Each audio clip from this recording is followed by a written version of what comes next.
30 अक्टूबर 1967 की वाणी का प्रातः क्लास। रिकॉर्ड चला है मुझको सहारा देने वाले। ये बच्चों के लिए अंदर से शुक्रिया का अक्षर है। बाप टीचर गुरु के लिए नहीं निकल सकता,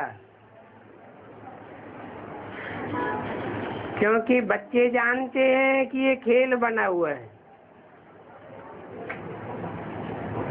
इसमें शुक्रिया आदि की बात ही नहीं। खेल कहो, नाटक कहो, अपना अपना पार्ट सभी बजाते हैं। ये भी बच्चे जानते हैं। ड्रामा अनुसार अक्षर तुम बच्चों की बुद्धि में आता है और कोई की बुद्धि में ये बातें नहीं आती हैं।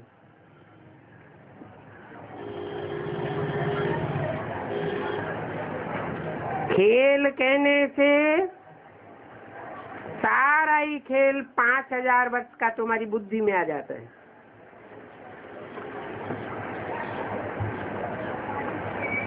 गोया आते ही तुम सुदर्शन चक्रधारी बन जाते हो और तीनों लोग भी तुम्हारी बुद्धि में आ जाता है।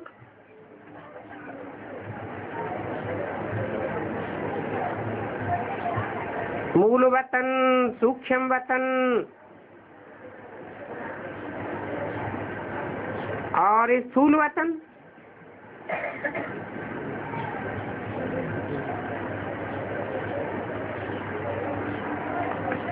ये भी जानते हो अब खेल पूरा होता है।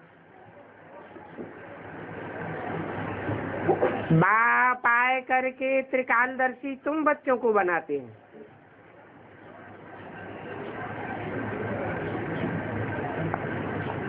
और तो कोई को नहीं बनाते।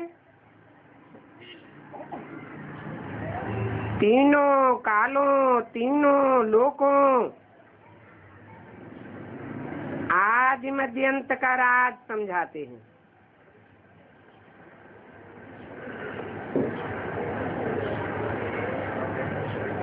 काल समय को कहा जाता है।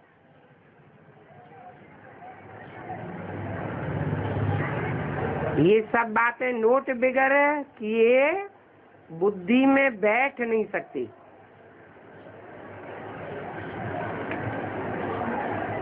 तुम बच्चे तो बहुत पॉइंट्स भूल जाते हो। समय पर बातें याद नहीं आती है।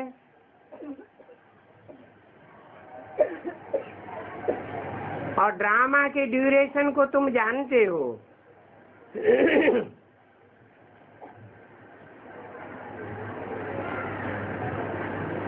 क्योंकि तुम ही ने 5000 वर्ष का चक्कर लगाया है। ऑलराउंड पार्टधारी तुम हो।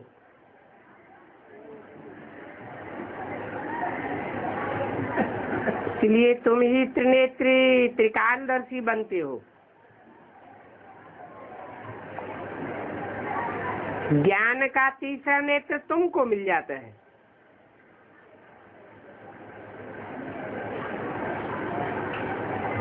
और सबसे बड़ी बात ये है कि जब ज्ञान का तीसरा नेत्र तुमको मिल जाता है तो तुम नास्तिक से आस्तिक बन जाते हो।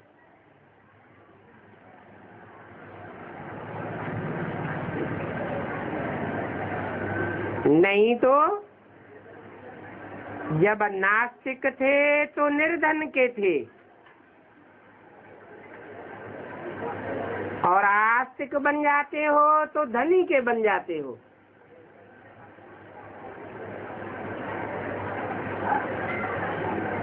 और ये ज्ञान तुम बच्चों को ही मिल रहा है।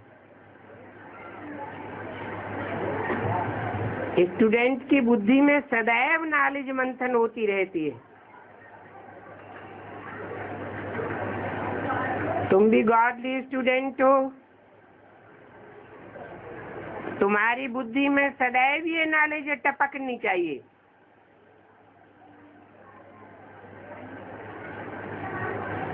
क्योंकि ये भी नॉलेज है ना, और ये नॉलेज भी ऊंचे से ऊंचे बाप तुमको देते हैं। ड्रामा अनुसार ही देते हैं।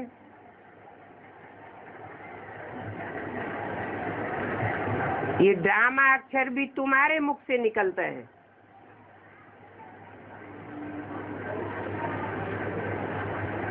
सो भी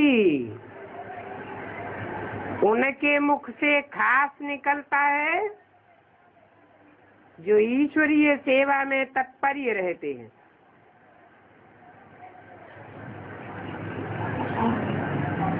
ड्रामा के पत्ते पर पक्के रहते हैं। अभी तुम जानते हो,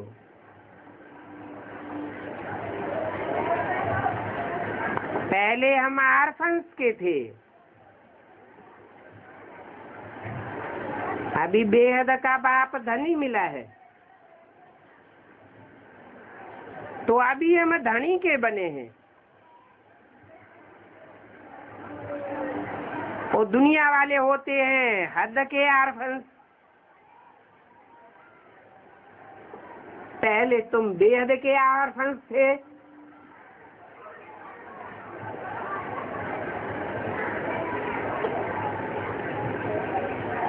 बेहद का बाप बेहद का सुख देने वाला है, और ऐसा कोई भी बाप नहीं होता 84 जन्मों में जो ऐसा सुख तुमको देता हो। कैसा सुख? अतीन्द्रिय सुख। गायन भी है अतीन्द्रिय सुख। पूछना हो तो गोपी वल्लभ की गोप गोपियों से पूछो।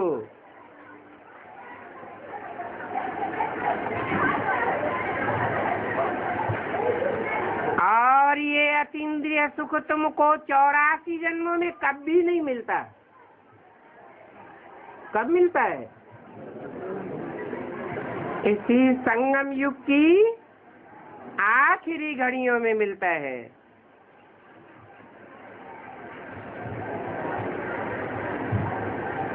पहले पहले तो बच्चे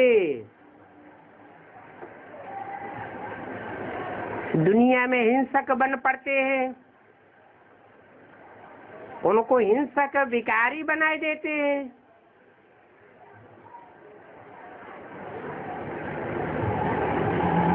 विकारी बनने से फिर आदि मध्य अंत दुख पाते हैं।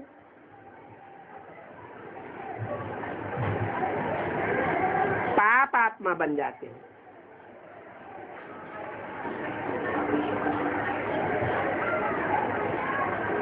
जो पुण्यात्मा बनते हैं वो काम कटारी नहीं चलाते, और पाप आत्मा काम कटारी चलाते हैं।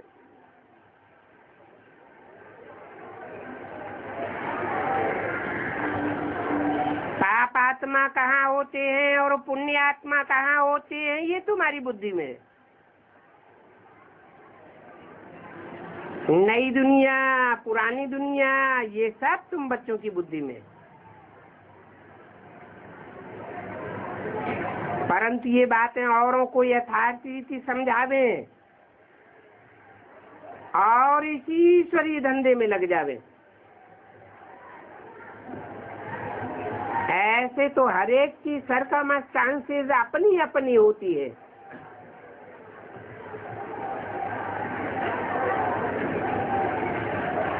परंतु समझाए भी वो सकेंगे जो याद की यात्रा में तत्पर होंगे, क्योंकि याद से बल मिलता है ना।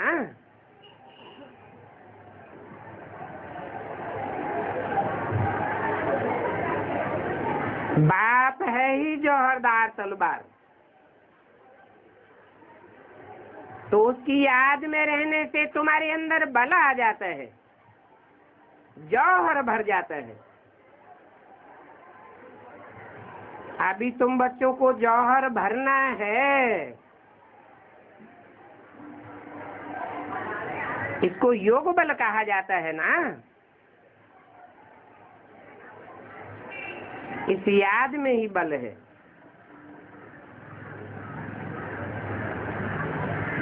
याद के बल से तुम विश्व की बादशाही पाते हो। बाहुबल से कब कोई हिटलर नेपोलियन विश्व का मालिक बन नहीं सका, और तुम योग बल से विश्व के मालिक बन जाते हो।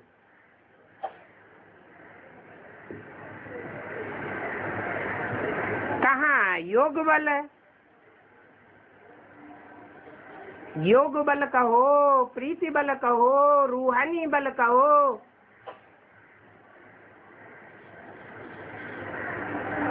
रूहानी प्रीति होती है ना। रूहानी प्यार पत्थर जैसी आत्मा को भी पिघलाए देता है, चेंज कर देता है।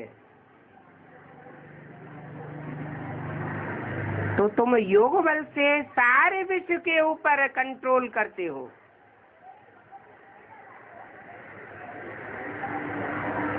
कंट्रोल ना भी कहें,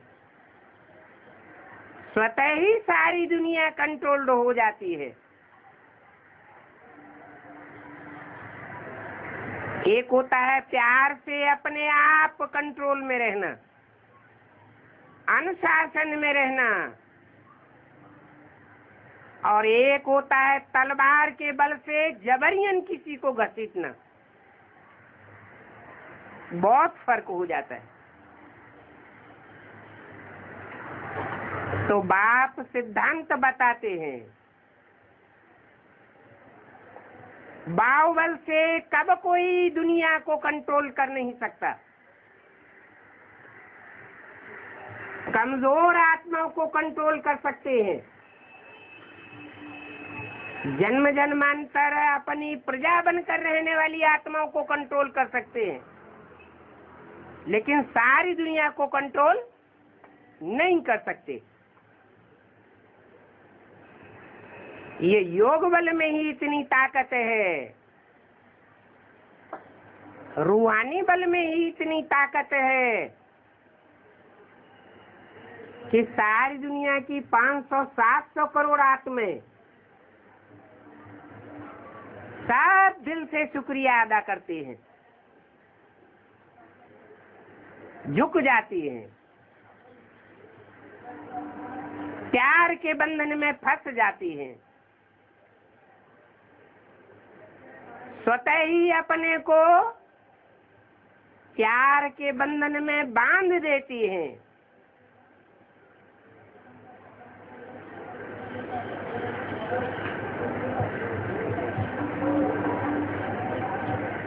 तो योग से बल मिलता है ना।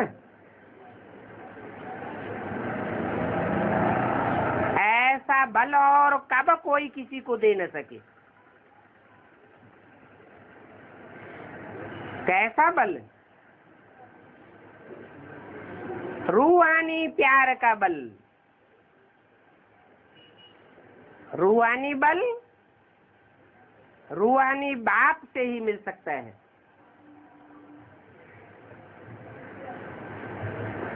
और कोई मनुष्य मात्र से नहीं मिल सकता, क्योंकि इस दुनिया में सब देह अभिमानी है। जो जैसा होगा वो वैसा ही बनाएगा। देह अभिमानी होगा तो देह अभिमानी बनाएगा, आत्मा अभिमानी होगा तो आत्मा अभिमानी बनाएगा। चोर डकैत होगा तो चोर डकैत बनाएगा, साहूकार होगा तो साहूकार बनाएगा। रूहानी बल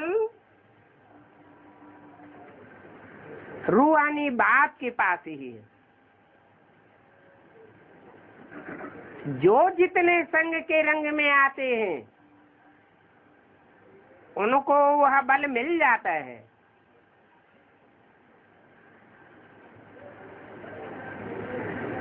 संग अनेक प्रकार का होता है।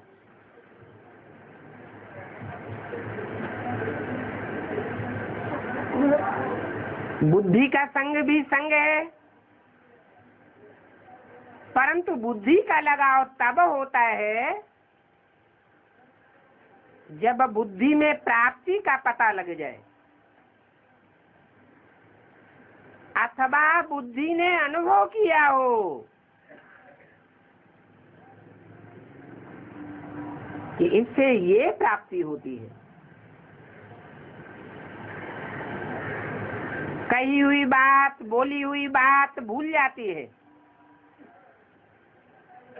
अनुभव कभी भूलता नहीं है।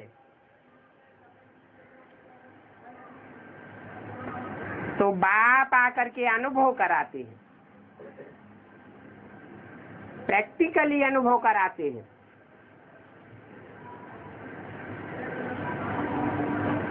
प्रैक्टिकल कहा ही जाता है शरीर के द्वारा।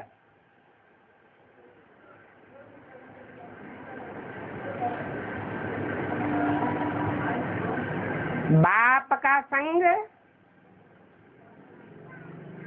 और देह अभिमानी मनुष्यों का संग रात दिन का फर्क है।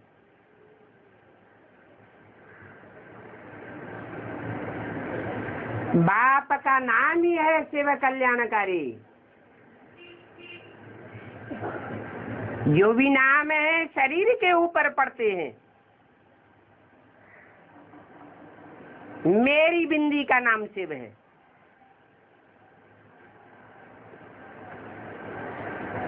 परंतु प्रैक्टिकल संग का रंग भी शरीर के द्वारा लगता है।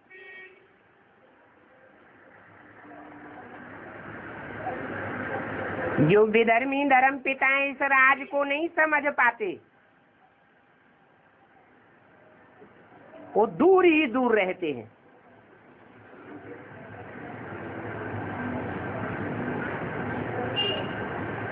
स्वर्ग के सुख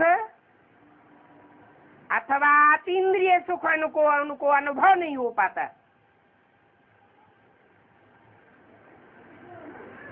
या तो यूं कहें कि ड्रामा में नूद नहीं है।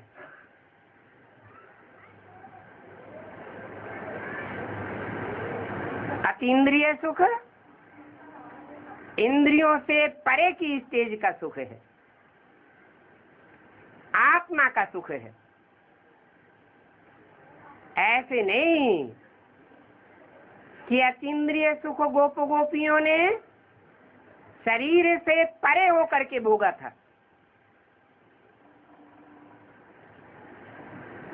अगर देह से आत्मा निकल गई होती तो भक्ति मार्ग में ये गायन ही नहीं होता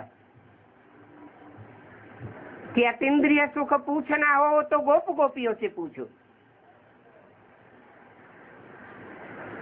वास्तव में ये 84 का ऑलराउंड पार्ट बजाने वाली आत्माओं की बात है, जिन्होंने बाप से अतीन्द्रिय सुख भोगा है।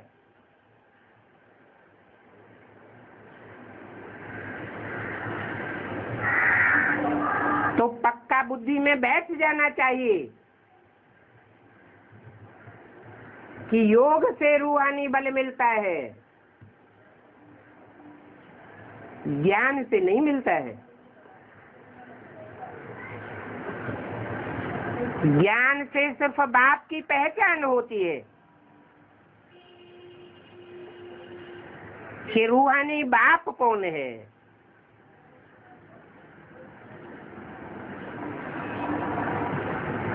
जिस्मानी बाप की भी पहचान होती है। 84 जन्मों के 84 जिस्मानी बाप, परंतु वो सब हद के हैं। बेहद के बाप सिर्फ 2 हैं, एक रूहानी बाप और दूसरा 84 जन्मों का जिस्मानी बाप, मनुष्य मात्र का बाप। 500-700 करोड़ जो भी मनुष्य मात्र हैं, जीव आत्मा के रूप में है, उन सबको अनुभूति कराने वाला बाप, उसको सब धर्म वाले मानते हैं। आदम के रूप में मानते हैं। मुसलमान लोग भी कहेंगे दीन इलाही, दीन धर्म को कहा जाता है।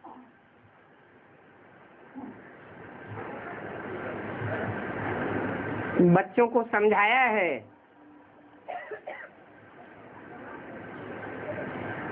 नॉलेज सोर्स ऑफ इनकम है।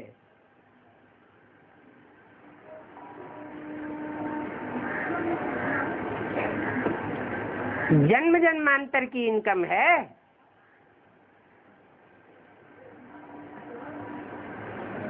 21 जन्म के लिए ऐसी इनकम है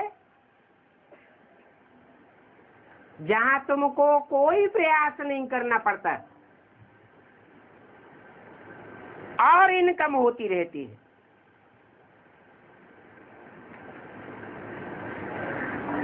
ये ज्ञान रतन ऑटोमेटिक जन्म जन्मांतर के लिए स्थूल रतन बनते रहते हैं। योग को बल कहा जाता है।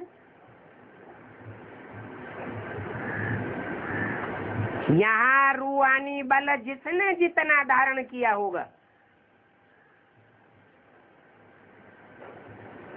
रूह में ताकत भरी होगी, जैसे कि बीज में ताकत भर जाती है।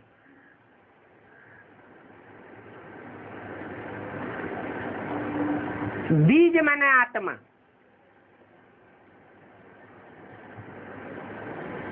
आत्मा की भी 3 स्टेजेस हैं। उनको कहा जाता है कारण शरीर, सूक्ष्म शरीर और स्थूल शरीर।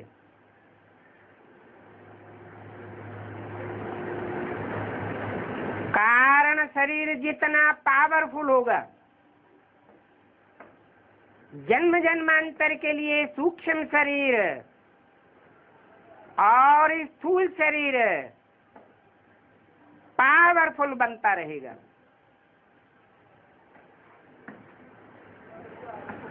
अभी आत्मा में रूहानियत भर ली, रूहानी बाप की याद से, बाप के संग से, तो जन्म जन्मांतर सुखाला बन जाएगा। बाप को कहते हैं सप्तचित्तानंद। सच्चाई की जन्म जन्मांतर की ताकत भर जाती है।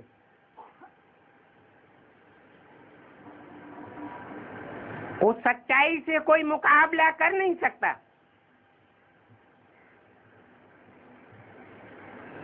बल थोड़े समय के लिए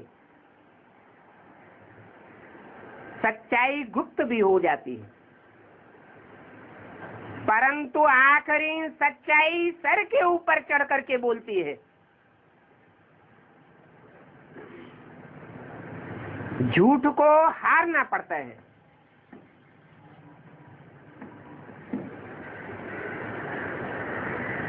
बाप आते हैं तो सच और झूठ की लड़ाई होती है। सच्चा है बाप और झूठा है रावण। झूठा अनेक बातें बनाएगा, छल छिद्र में फंसाएगा, और बाप की बातें अंदर बाहर एक होती है।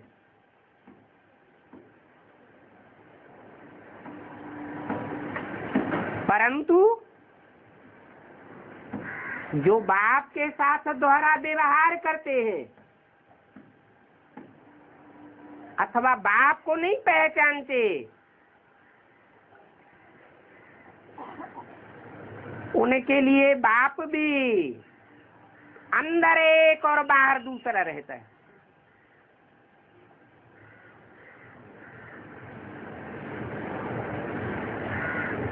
आखिरी तो सारी दुनिया को चेंज होना ही है,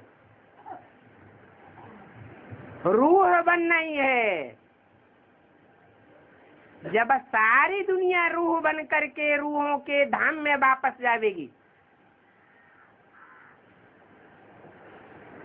तो बाप भी अंदर बाहर एक नजर आएगा। सारी दुनिया उस बाप को पहचानेगी। पहचानने में भी नंबरवार और रूह बनने में भी नंबरवार।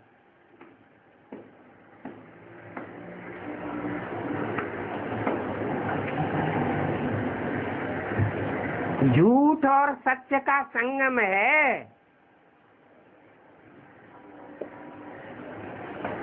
ये संगम कलयुग के अंत और सत्य युग के आदि में ही होता है। 100% संगम 5000 वर्ष के ड्रामा में एक ही बार होता है।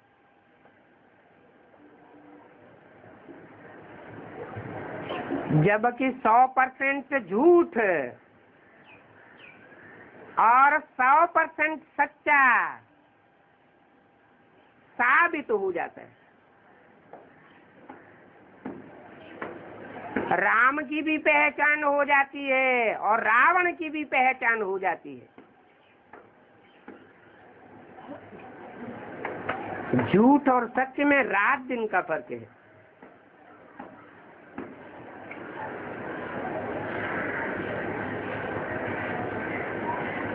अब विचार करो कि योग अच्छा है या ज्ञान अच्छा है।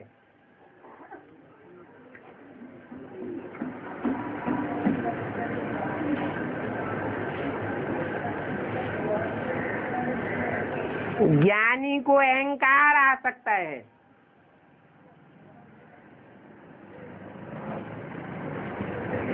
अहंकार सत्यानाश कर देता है।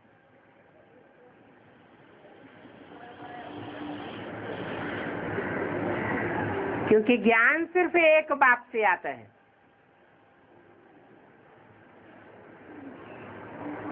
जो ज्ञानी होने का अहंकार धारण कर लेता है वो ये भूल जाता है कि जो भी ज्ञान हमको मिलता है वो उसे एक बाप से मिलता है। वास्तव में ये ज्ञान हमारी चीज नहीं है, हमारी आत्मा की अपनी चीज है, रूहानियत।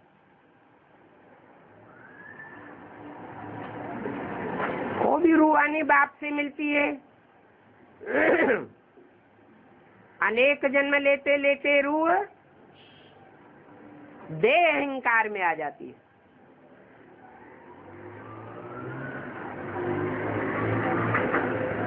देह अहंकार में आने वाली आत्मा बाप से दूर ही दूर रहती है। इसलिए साधु सन्यासी ईश्वरीय ज्ञान को अंत में उठावेंगे।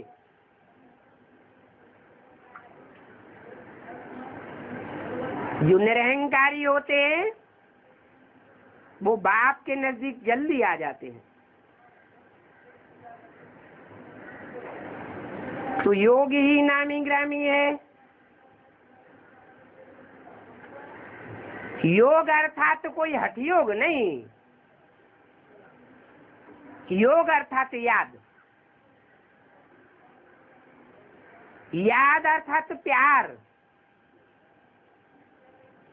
प्यार भी देह का नहीं, जो रूहानी बाप ने सिखाया है। अपन को आत्मा समझ मुझ बाप को याद करो। नहीं तो बाप की याद भी नहीं आ सकती। बाप कहते इस याद से ही तुम्हारे पाप कट जाएंगे। इस याद पर ही बाप जोर देते हैं। घड़ी घड़ी अपने को परखना है कि हमारी याद का रुझान किस तरफ जाता है। देह देह के संबंधियों की ओर जाता है या रूहानी बाप की ओर जाते हैं। देह के पदार्थों की ओर जाता है या रूहानी बाप से जो मिलता है उस तरफ जाता है।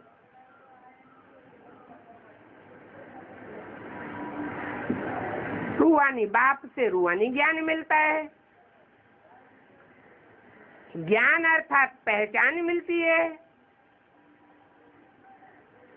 बुद्धि में पहचान पक्की होने पर बुद्धि बाप की ओर दौड़ती है।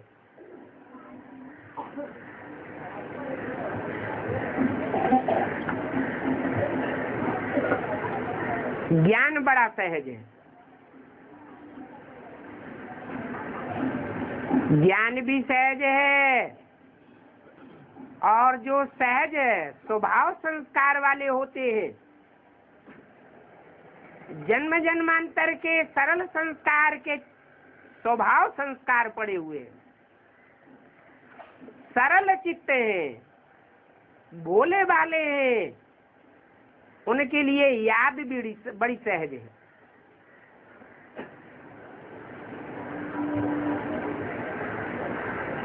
जिनके संस्कार ही जन्म जन्मांतर के ऐसे हैं, छल छिद्र कपट के,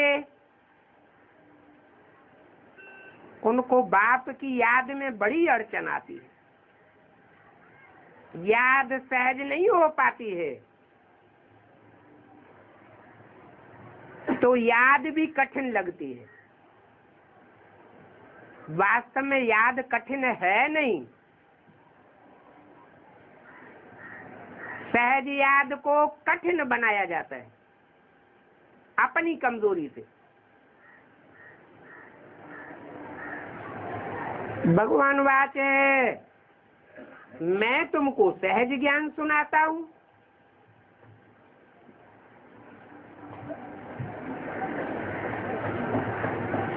फिर ऐसे क्यों कहते हैं कि बहुत कठिन है, बहुत गुह्य है?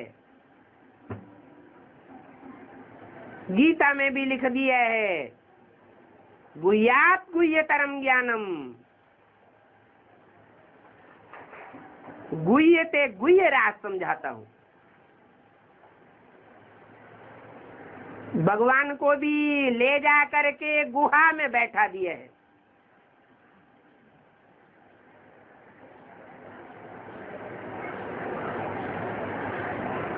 कि ज्ञान देने वाला बाप खुद ही गुफा के अंदर घुसा बैठा है।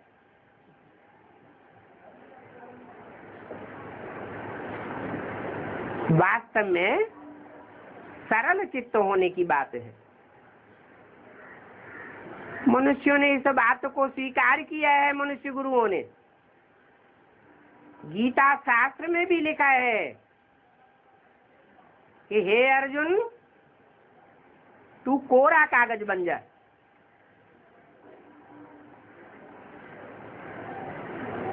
जो भी दुनियावी रीत से तूने समझा है, सुना है, पढ़ा है, वो सब भूल जा।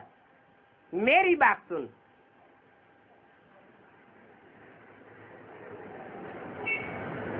जो भी पुरुषार्थी है, उनको पहले भगवान के सामने स्वयं सरल चित्त होना चाहिए। जो सरल चित्त होगा वो अपना पोता मेल सच्चा सच्चा देगा या काट पीस करके देगा? सच्चा पोता मेल देगा। हृदय खोल करके रख देगा, कुछ भी छुपाएगा नहीं।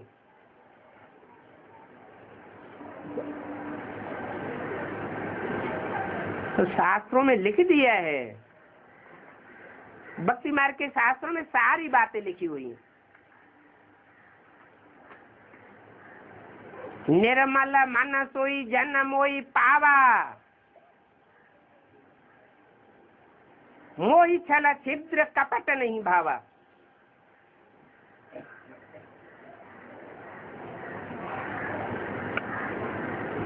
छल छिद्र कपट करना ये रावण का खेल है।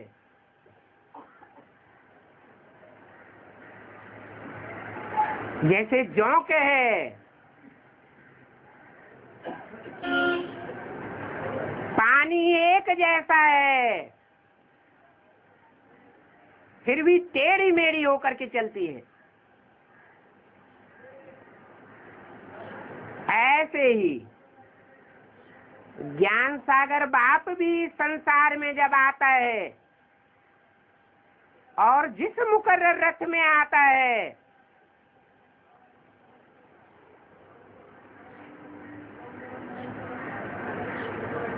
सहज और साधारण है।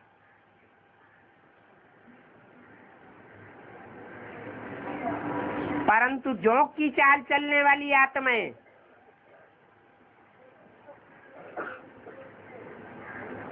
उसे भी टेढ़ा मेढ़ा समझ लेती है।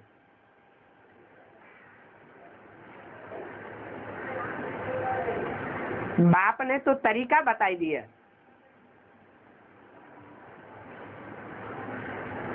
तुम इनको न देखो। किसको देखो? बाप को देखो। इनसे अगर कोई गलती भी होती है तो भी बाप बैठा हुआ है सुधारने के लिए। तुम सिर्फ रूहानी बाप को पहचानो। बाप तो दोनों हैं और दोनों बेहद के बाप हैं। एक है रूहानी बाप और ये दूसरा है बेहद का जिस्मानी बाप।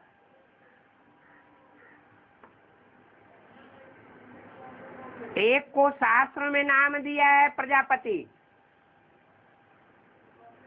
बाबा ने नाम दिया है प्रजापिता।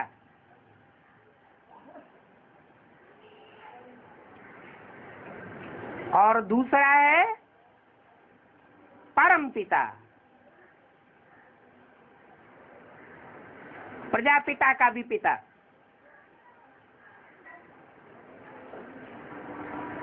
वो पतियों का पति और बापों का बाप होने का पार्ट बजाने वाला है। तो ऊंचते ऊंच को पकड़ना चाहिए ना।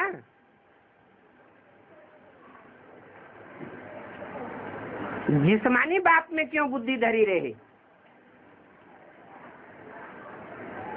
वो अगर कल्याण करने वाली आत्मा होती तो द्वापर कलयुग के 63 जन्मों में भी कल्याण कर सकती थी। कल्याण किया क्या? दुनिया का कल्याण हुआ?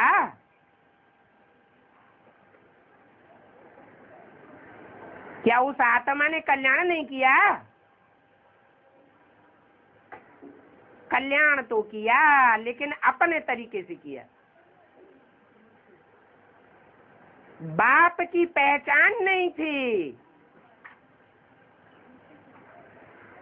अपने प्रकार की मनमत से किया। तो सफल होने का सवाल ही नहीं। सृष्टि रूपी रंगमंच की दो ही श्रेष्ठ आत्माएं हैं, राम और कृष्ण। परंतु वो भी द्वापर युग से द्वैतवाद के चक्कर में आ जाती है। रावण से प्रभावित हो जाती है इसलिए जगत का कल्याण नहीं कर सकते। उन आत्माओं के द्वारा भी कल्याण तब होता है जब मैं उनमें प्रवेश करता हूं। उनमें भी नंबरवार हो जाते हैं।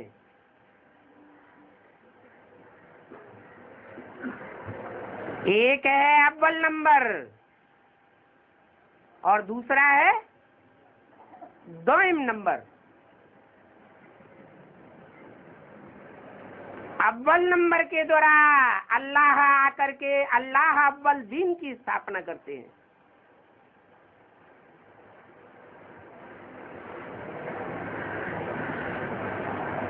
उस अव्वल नंबर धर्म को तुम बच्चे ही जानते हो,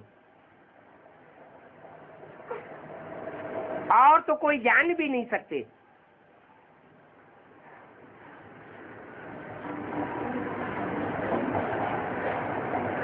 हिस्ट्री ज्योग्राफी सच्ची तुम्हारी बुद्धि में बैठती है।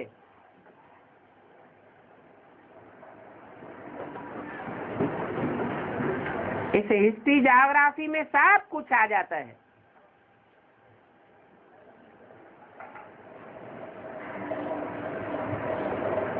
तो ज्ञान और योग दोनों ही सेकंड का काम है। एक सेकंड में कोई को बाप का परिचय दे सकते हो, परंतु बाप के लव में लीन हो करके देंगे तो बुद्धि में बैठेगा।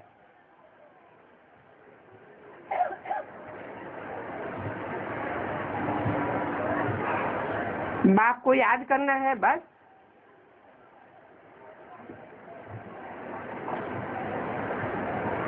उल्टे से सुलटा बन बाप को याद करना है।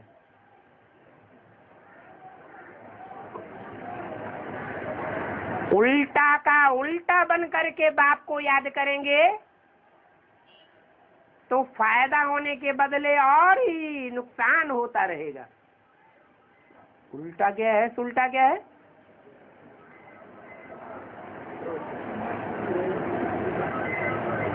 उल्टा है देह अभिमान और सुलटा है आत्माभिमान। इसलिए घड़ी घड़ी बोलते हैं अपन को आत्मा समझ बाप को याद करो। हम आत्मा को बाप परमपिता परमात्मा को याद करना है।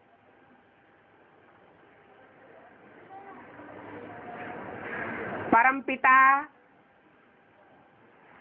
परमात्मा क्यों कहा जाता है?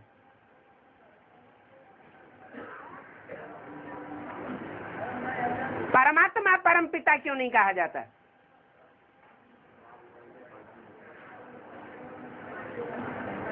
परमपिता का मतलब ये है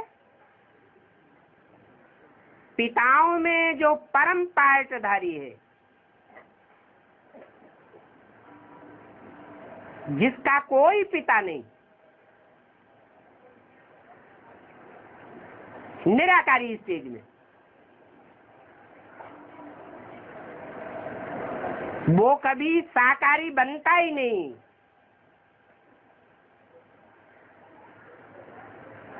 और साकारी बनता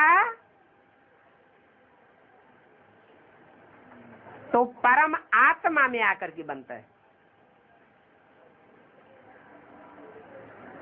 परम पिता की भेंट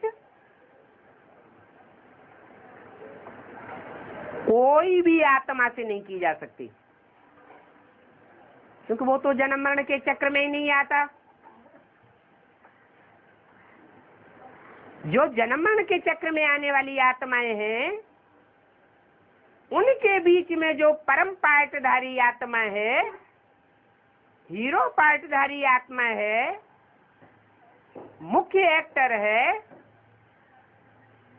उसके साथ भी उसकी भेंट नहीं की जा सकती। वो तो है ही तुरिया।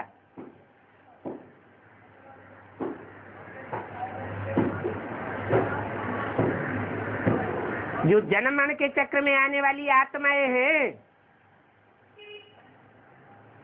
उनमें जो हीरो पाठधारी आत्मा है,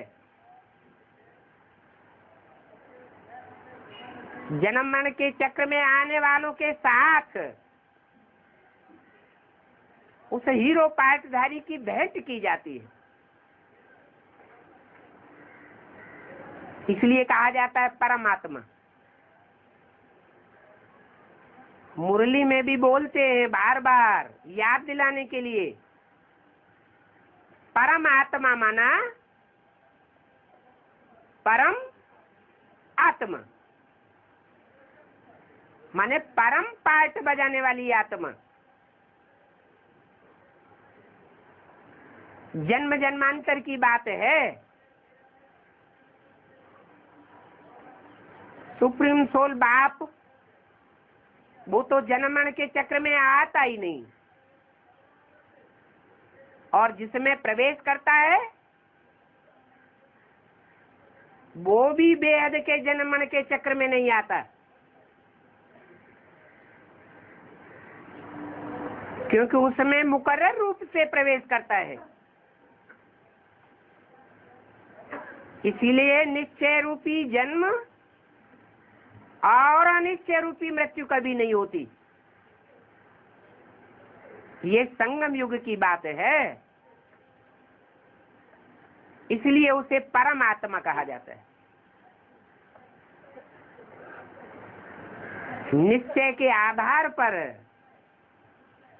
परम पाठ कहा जाता है। ब्रह्मा को सबसे जास्ती निश्चय अनिश्चय का चक्र चलता है, इसलिए ब्रह्मा की रात और ब्रह्मा का दिन गाया हुआ है। प्रजापिता के लिए नहीं कहा गया कि प्रजापिता ब्रह्मा का दिन और प्रजापिता ब्रह्मा की रात।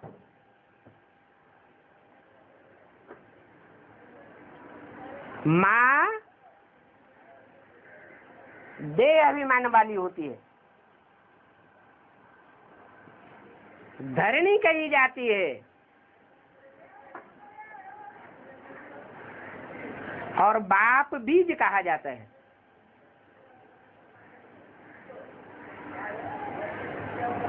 शास्त्रों में कहते भी हैं हम बीज प्रद पिता, मैं ज्ञान का बीज बोने वाला पिता हूँ।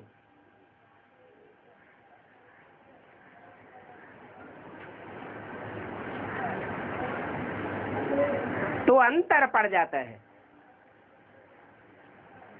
हीरो हीरोइन के पार्ट में।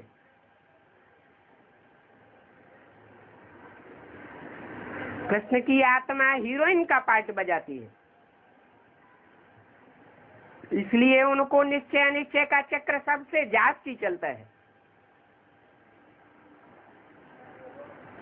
उस एक आत्मा के ऊपर सारी दुनिया की आत्माओं का मदार है।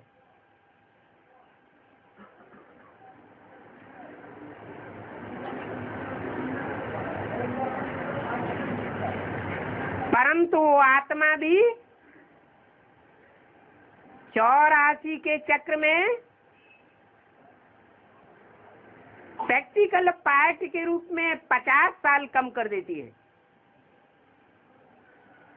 प्रैक्टिकल पार्ट अपने शरीर से 50 साल कम 5000 साल ही बजाती है।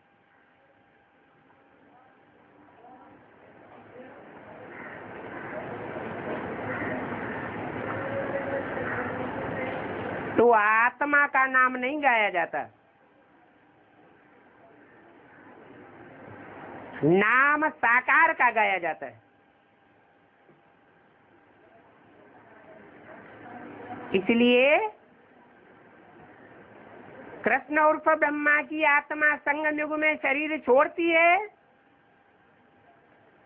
तो जिस तन के द्वारा भी माता के रूप में संसार में प्रत्यक्ष होती है,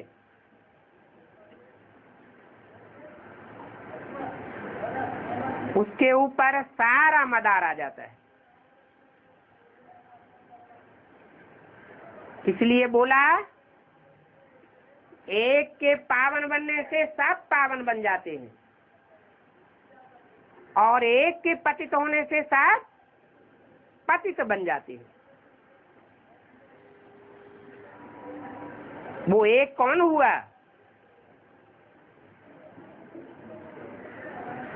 आत्मा के रूप में तो 1 2 3 4 नहीं कहा जाएगा। प्रैक्टिकल में साकार शरीरधारी चाहिए।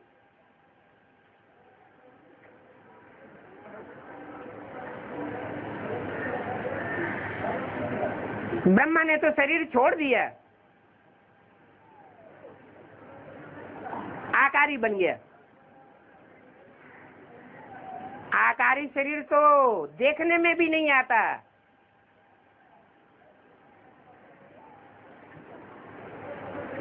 सूक्ष्म बतन में पाठ नहीं बजाया जाता, पाठ साकार रंगमंच पर बजाया जाता है। इसलिए दुनिया की एक ही धुरी है,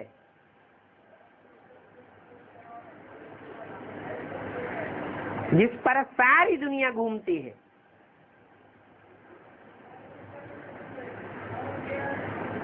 जैसे धुरी के बिना गाड़ी नहीं चलती, भले दोनों पहिए मौजूद हों, ऐसे ही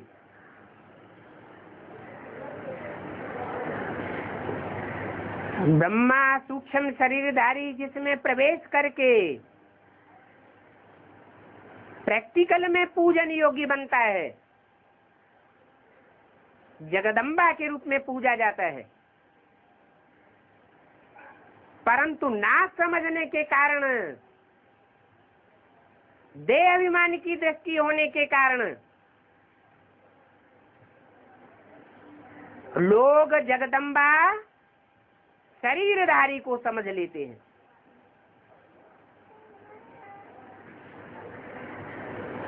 क्योंकि देह अभिमानी है।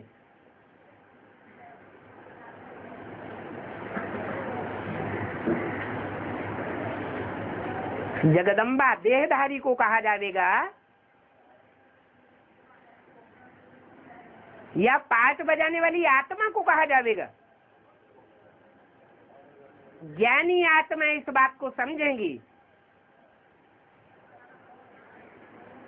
जैसा मुरली में बताया है, वास्तव में यह ब्रह्मा तुम्हारी जगदम्बा है।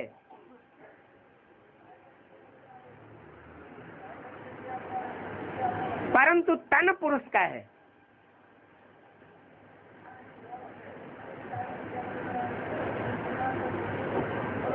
इसलिए माँ का टाइटल सरस्वती को दे दिया है, ओम राधे को दे दिया है। फॉर द टाइम बीइंग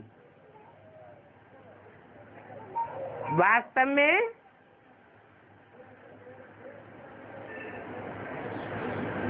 जिसे दुनिया जगदम्बा मानती है,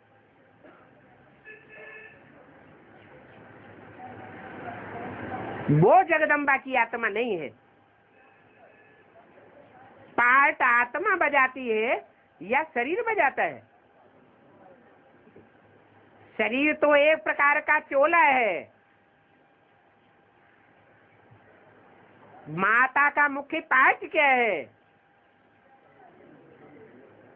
माता का मुख्य पार्ट है सहनशीलता पूर्वक बच्चों को जन्म देना।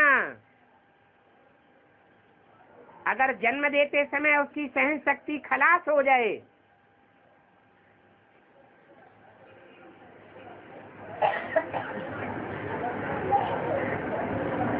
तो अनिष्ट हो जाए। पालना करते समय सहन शक्ति खलास हो जाए तो बच्चे को प्यार नहीं मिलेगा। ये सहन शक्ति सब गुणों का राजा है, जो माता ही धारण करती है।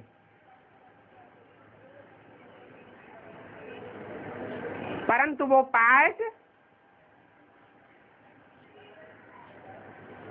जगदम्बा का नाम रूपधारी नहीं बजाता। वो पाठ धारण करने के निमित्त कौन बनता है? दादा लेखराज ब्रह्मा की सोल उर्फ कृष्ण की सोल बनती है।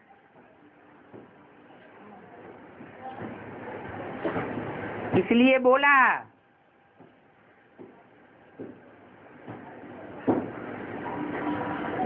कि देवी के पुजारी हैं रावण संप्रदाय, क्योंकि देवी के देह को देखते हैं।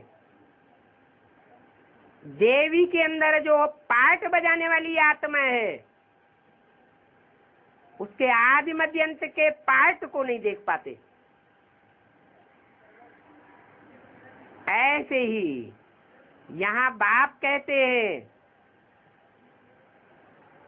तुम बेहद के देहधारी बाप को मत देखो,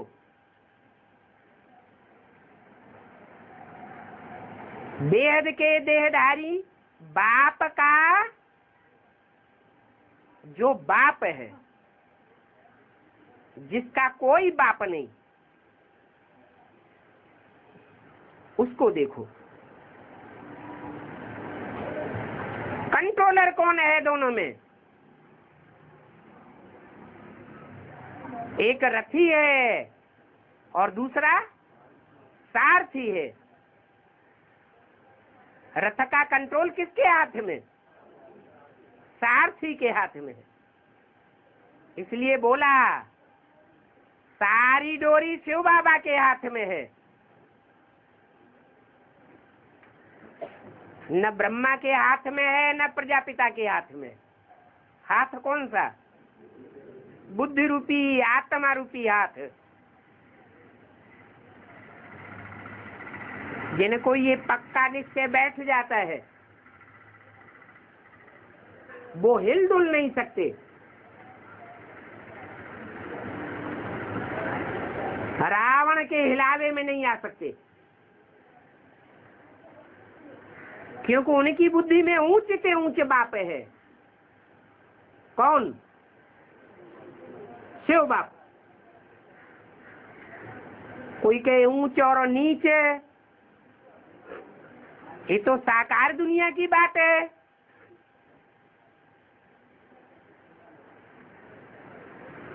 सुप्रीम सोल ज्योति बिंदु जिसका नाम शिव है वो ऊंचे और नीचे कैसे? क्योंकि वो भी शरीर में आकर के पार्ट बजाता है। पार्ट के आधार पर ऊंचे और नीचे कहा जाता है। प्रजापिता वाली आत्मा या कृष्ण वाली आत्मा द्वैतवादी युग में अर्थात द्वापर और कलयुग में अनेक जन्मों का पाठ बजाते हुए भी देहधारियों से डिटैच होकर के नहीं रह पाती, अटैचमेंट में आ जाती है, इसलिए कमजोर पड़ जाती है। सिर्फ एक संगम युग ही है जबकि परम पिता परमात्मा मुकर्रर रूप से प्रवेश करते हैं, जिसमें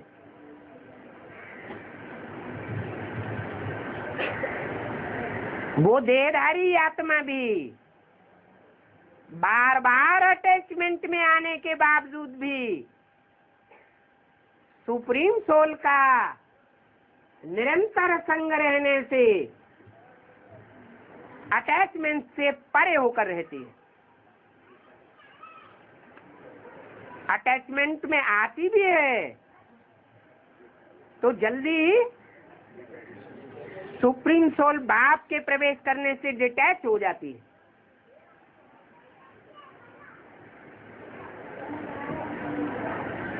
कोई कहे फिर तो बनी बनाई बन रही,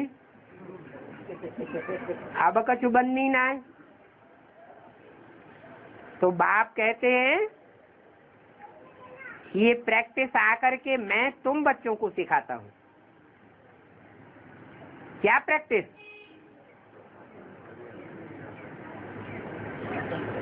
क्या प्रैक्टिस? अपन को आत्मा समझ, मुझ बाप को याद करो। अब जो जितनी प्रैक्टिस करेंगे